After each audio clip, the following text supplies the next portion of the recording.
Em meio à pandemia, muitos agricultores do semiárido estão enfrentando sérias dificuldades com a falta de água, não há cisternas. Esse direito básico do cidadão brasileiro não está sendo respeitado. O Congresso, inclusive, aprovou recentemente o projeto de lei do saneamento básico. A gente vai falar sobre esses assuntos com Roberto Malvese, o Gogó, graduado em Filosofia, Teologia e Estudos Sociais. Atua na equipe do Conselho Pastoral de Pescadores e na Comissão Pastoral da Terra do São Francisco. É membro da equipe de assessoria da REPAM, Rede Eclesial Panamazônica. Olá, Gogó, bom dia, prazer em recebê-lo. Bom dia, Marilu, bom dia aos ouvintes. Estamos aqui, vamos conversar. É um prazer. Bom, Gogó, vamos falar dessa situação, né, do semiárido, onde muitos agricultores estão passando necessidade, não tem água. A gente viu na imprensa que eles acabam caminhando, né, meia hora de carroça, carregando aí carroça de mão para conseguir um pouco de água. Como é que você está acompanhando toda essa tragédia aí no semiárido? Então, a gente está nessa batalha da luta pela água aqui no semiárido brasileiro há muitos anos, né? Nós temos uma articulação no semiárido, na ASA, articulação no semiárido brasileiro, que congrega mais de 3 mil entidades. São igrejas, são sindicatos, movimentos sociais, ONGs, tal, com essa preocupação fundamental de construir aquilo que nós fomos inventando e criando, que é a convivência, o paradigma da convivência com o semiárido brasileiro. Nas dimensões fundamentais dessa batalha está a captação da água de chuva, né, para beber e produzir. E a tecnologia que mais funcionou para a gente aqui, a tecnologia social, foi a cisterna de captação de água de chuva ao pé da casa, onde você recolhe a água que chove no telhado durante o período da chuva, você armazena essa água ali. A cisterna é uma tecnologia toda aperfeiçoada cientificamente, no sentido de não perder água por evaporação, não permitir contaminação, e a família é preparada para cuidar da sua água, né? Então, isso modificou a cara do semiárido brasileiro. Depois nós passamos para um segundo programa, que é a captação de água de chuva para a produção também. E a gente vinha numa constante de construção, aí cerca de 20 anos, um pouco menos, desde que começou o governo Lula, né, na aplicação de recursos federais, estaduais, começou com a cooperação internacional, nos projetos pilotos e tal, para você construir. A proposta nossa, na articulação na ASA, era 1 milhão de cisternas, um número simbólico, mas também que se aproximava do 1 milhão de famílias necessitando disso. Então nós fomos construindo isso, o governo Lula apoiou, o governo da Dilma apoiou. É bom que se diga, o projeto piloto foi ainda no governo de Fernando Henrique, com uma verba da Agência Nacional de Águas, né? E depois, então, passou para o governo Lula e Dilma, eles investiram muito, a gente chegou próximo de 1 milhão de cisternas, mas depois nós partimos para as tecnologias de captação da água de chuva, também para a produção, no projeto Uma Terra e Duas Águas. Nós andamos muito, mas nós não chegamos ao nível da necessidade de todo mundo. Então, quando veio o golpe de Estado, com o Temer, começou o corte das verbas, né? Ele apenas executou o que ainda vinha do orçamento anterior de Dilma. E quando chegou agora nesse governo, ele cortou a verba desses programas de convivência com o semiárido, né? Então, nós estamos nessa situação de famílias que ainda não têm nenhuma dessas tecnologias, é só passar o período da chuva, eles não têm água armazenada, não têm água guardada, a necessidade social vem, a necessidade de sobrevivência. É isso que pode estar acontecendo em alguns lugares. Embora não seja mais aquele fenômeno antigo do Nordeste brasileiro, das grandes migrações, da fome, da sede, da morte, isso não existe mais. É mais Exato. Agora, pontual.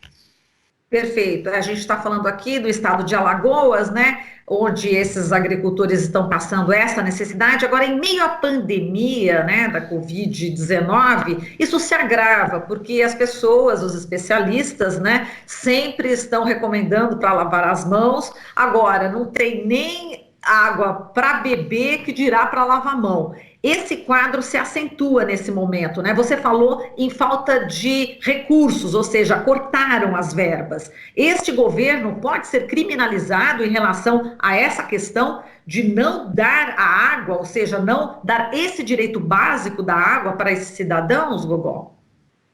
Eu gostaria de ver esse governo criminalizado, não é? Eu acho que um governo como esse, que corta questões básicas da população, como água, educação, saúde, devia ser processado como os nazistas foram processados quando terminou a Segunda Guerra Mundial. Um tribunal de Nuremberg para esse pessoal.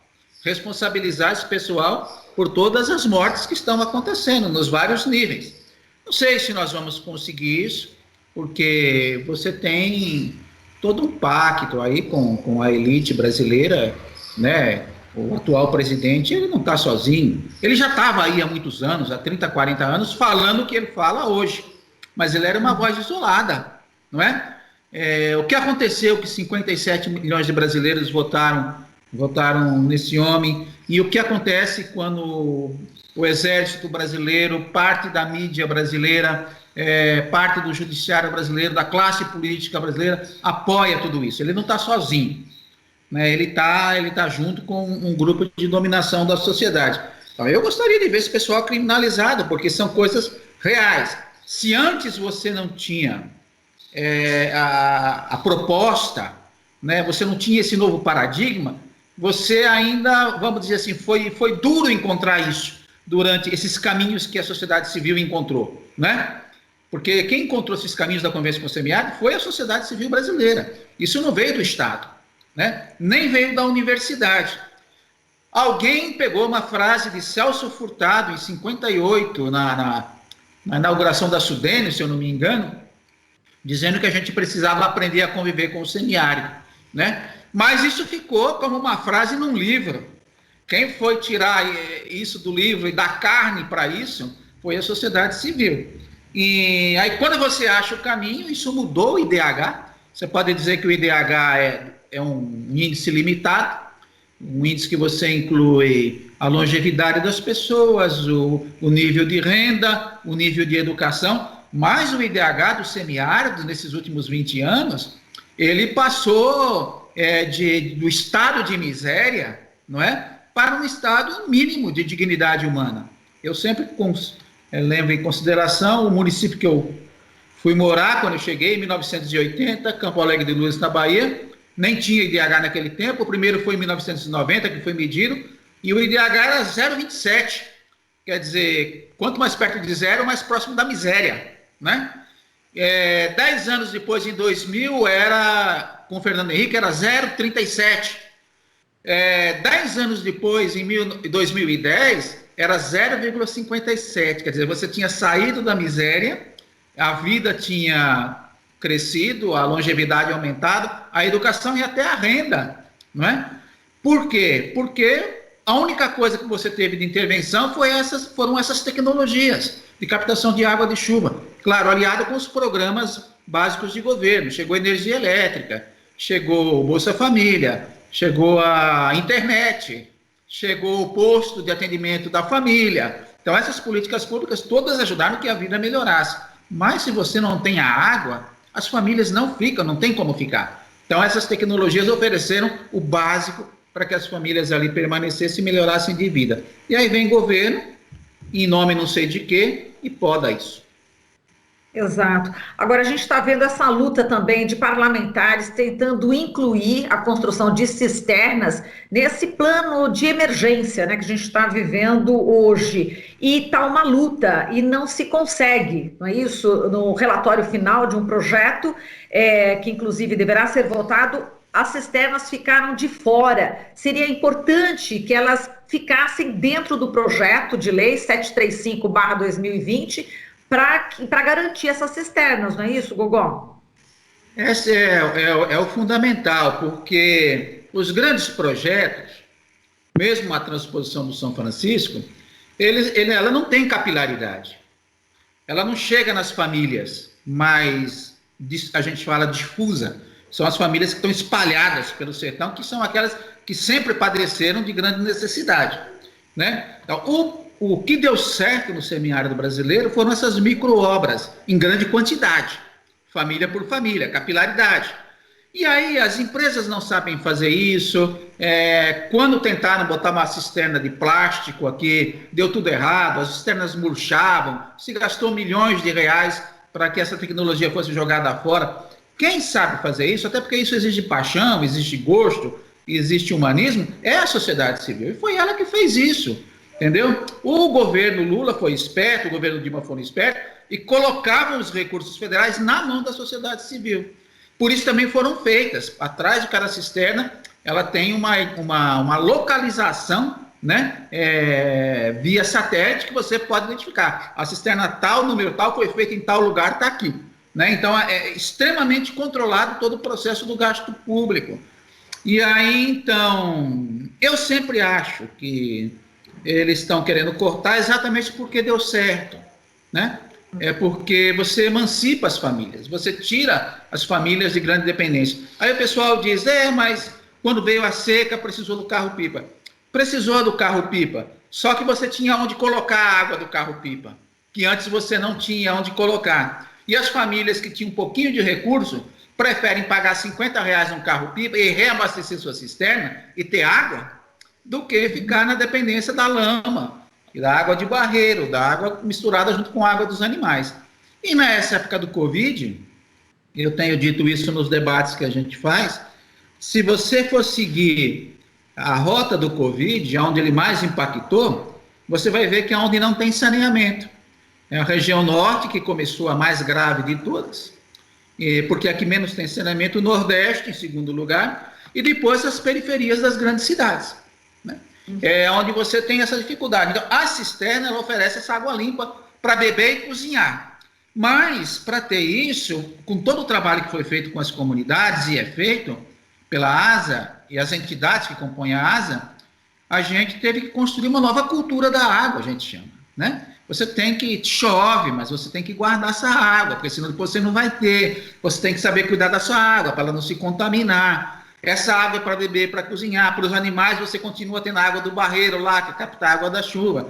Se tiver água salgada, algum poço, porque a nossa água aqui subterrânea, quando tem, a maior parte é salgada, aí você usa para as outras labutas. Usa para dar descarga em banheiro, usa para lavar os pratos, tal. Essa cultura da água, o Nordeste está muito à frente do resto do Brasil, né? Porque tem que pensar sobre isso para poder sobreviver. Não é que falta água, mas você tem que construir um outro jeito de lidar com ela.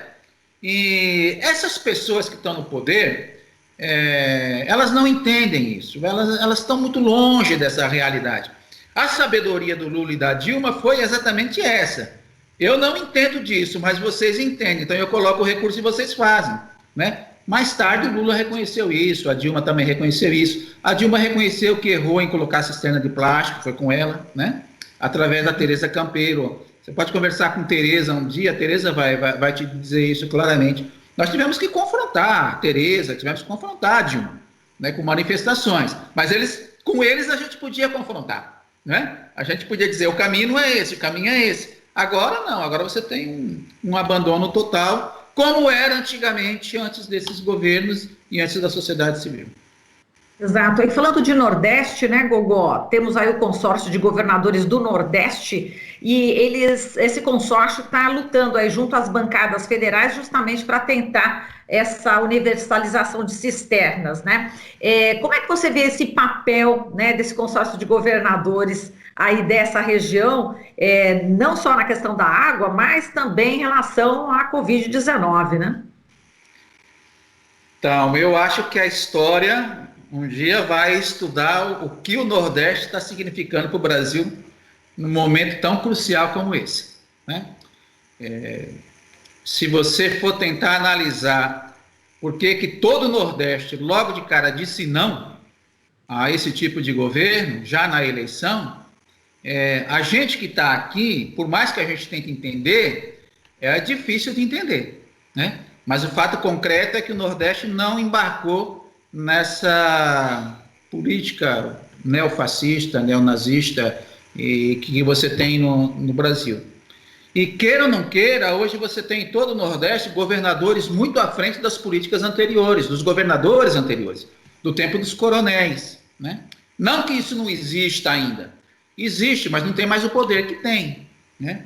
Eu confesso para você, eu há muito tempo não via jornalismo de televisão, né? Mas você tem agora na TV Bahia, o Jornal do Meio-Dia, que antecede o Jornal da Globo, de 13h, o Jornal Hoje, umas matérias todos os dias tão bem feitas, sobre a questão do Covid, que e aonde a própria TV chama o governador, que é o Rui, que é PT, e você chama o prefeito, que é o ACM Neto, né?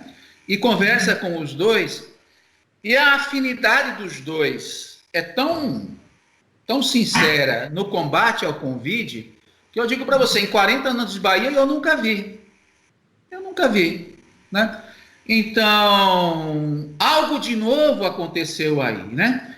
E até o pessoal que defende as posições mais da direita, nessa hora se coloca um nível de técnica, de ciência, de humanidade, que você não vê em nível de governo federal. Então, eles fizeram esse consórcio, chamaram o Nicoleles para coordenar esse processo, né? E às vezes eu vejo eu tenho umas interlocuções com o pessoal na Folha de São Paulo, jornalistas de lá há muito tempo. Outro dia tinha uma matéria sobre isso, o velho preconceito contra o Nordeste. Quando morre um sertanejo de Covid, ninguém nem fica sabendo. Eu mandei lá para eles, falei, isso não é verdade. Aqui na região que eu estou, todos os municípios fazem um boletim todos os dias, né? Tem um boletim diário dos contaminados, dos comprovados, dos que foram curados, se tem óbito. Então, é muito bem organizado o que está acontecendo, né? E se não fosse isso, eu acho que nós estaríamos numa situação trágica, né? A cidade que eu moro, Juazeiro da Bahia, agora que teve a onda de crescimento do Covid, porque o prefeito fez o fechamento no começo, depois abriu o comércio. Então, no começo, a gente estava muito bem controlado. Você tinha 1, 2 casos por dia. Quando abriu o comércio, agora a onda pesada chegou. Então, nós estamos nesse momento difícil, mas se tivesse mantido as regras seriamente, a gente estaria muito bem controlado, como estava desde o começo. Exato, a gente viu também no Rio Grande do Norte, né, a governadora seguindo o que o comitê científico estava preconizando, mas o prefeito de Natal acabou descumprindo e teve todo aquele crescimento, né? Então, realmente, essa questão política é fundamental, né? A saúde é política, a água é política, tudo é política, né, Gogó? Exatamente, você... Até ministrar cloroquina hoje é política, né? Quem é que viu isso, né?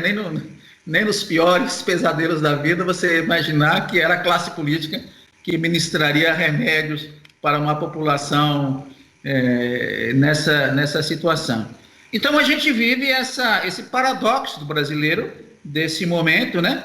Mas os governadores, esse consórcio de governadores do Nordeste, eles souberam dar uma cara própria para o Nordeste em várias situações. Estão sabendo, né? E sem uma confrontação aberta com o governo federal, porque eles não podem, não é? Mas, ao mesmo tempo, mantendo práticas e fazendo acertos e convênios. Isso já tinha acontecido na segurança pública, né? Quando teve aquele ataque dos grupos organizados no Ceará, os demais governadores do Nordeste se solidarizaram com o governo do Ceará, e depois você descobre que por detrás tem as milícias, né? Não era só os grupos do crime organizado, é outro tipo de crime organizado, porque a milícia também é um crime organizado. Então, esse papel está sendo fundamental e a gente se sente meio diferente, né?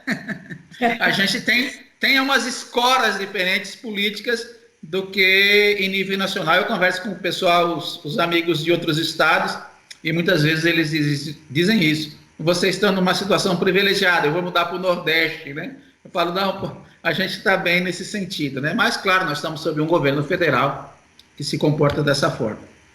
Perfeito, Gogó. Dá inveja mesmo, viu, do Nordeste brasileiro. Olha, um forte abraço para você. Muito obrigada aqui pela sua participação e até a próxima, Gogó. Obrigado, Marilu. Estamos à disposição. Abraço para os ouvintes. Obrigada. Falamos aqui com o Roberto Malvese, o Gogó, ele que atua na equipe do Conselho Pastoral de Pescadores e na Comissão Pastoral da Terra de São Francisco e é membro da equipe de assessoria da Rede Eclesial Panamazônica, a REPAM. Você está ouvindo Jornal Brasil Atual. As notícias que os outros não dão.